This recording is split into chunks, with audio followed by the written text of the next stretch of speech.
Quels sont les enjeux de l'initiative EcoPop?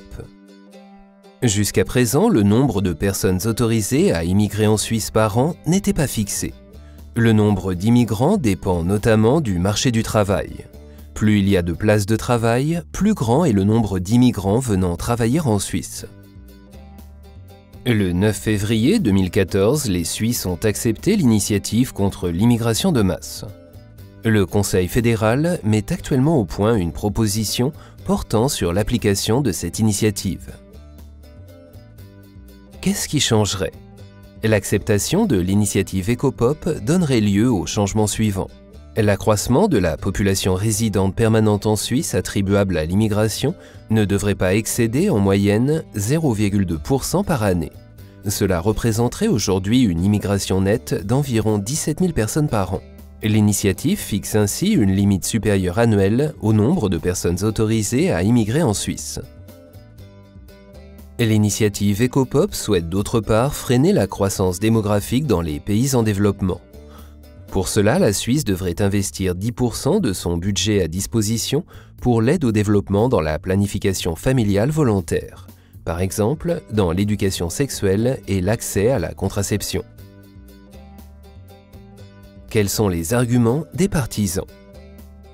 L'initiative EcoPop est importante car elle fixe de manière claire une limite supérieure au nombre annuel de personnes autorisées à immigrer en Suisse. Ce ne sera donc pas au Conseil fédéral de déterminer ce nombre, comme c'est le cas pour l'initiative contre l'immigration de masse.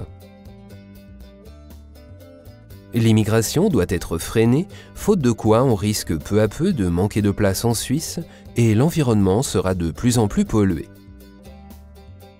La Suisse doit investir plus d'argent dans les pays en développement pour l'éducation sexuelle et l'accès à la contraception.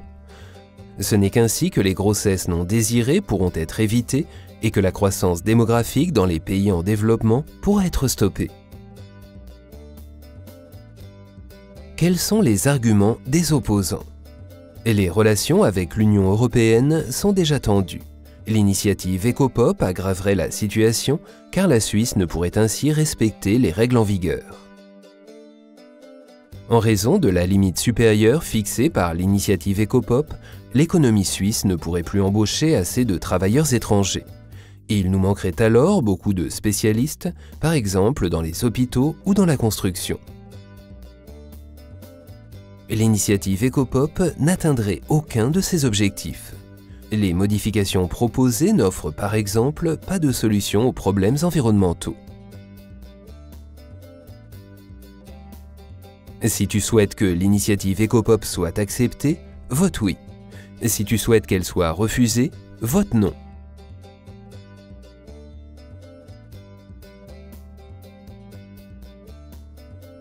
Mets le réveil de vote pour tes amis pour qu'ils ne ratent plus jamais une votation.